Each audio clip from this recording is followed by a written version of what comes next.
जाजपुर जिला दानगदी ब्लॉक रे विभिन्न पंचायत रे जिला खनिज पांठिलु विभिन्न प्रकल्पर शुभ देइछंती मंत्री प्रदीप बल सामंत। रविवार दिन रणागुंडी और सालीजंगा पंचायत रे बीजेपी दलर कर्मी माने एक पटुआर रे मंत्री को पाछटी आनिथिले। तेबे रणागुंडी और सालीजंगा पंचायत रो विभिन्न प्रकल्प रे शुभ देइछंती।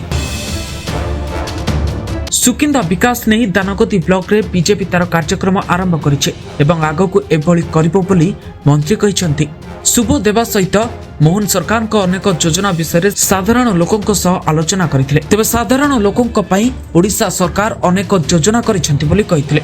तेबे सरकार को समस्त योजना किपरि साधारण लोकों निकट रे पहुंचा जाई परिबो सेथि प्रति गुरुत्व देबाकू बीजेपी दलर कर्मी मानकू प्रेरणा दैछंती।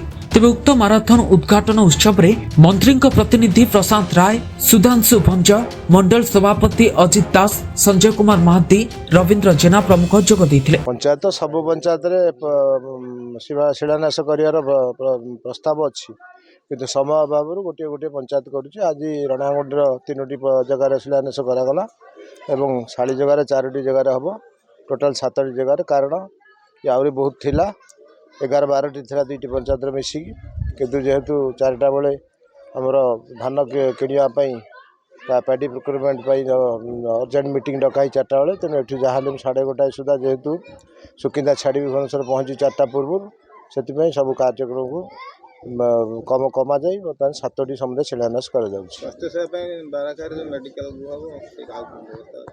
मेडिकल हम से डाक्तर अच्छा फार्मासी अच्छा जहाँ आलोचना कर लोक सारे डाक्तर सहनश्री भल कम कर लोक मैंने खुशी अच्छी जहाँ दरकार कर सुकिंदार विकास कर द्विमत हमारे किसी ना। जाजपुर अविनाश मिश्र रिपोर्ट विश्ववाणी लाइव।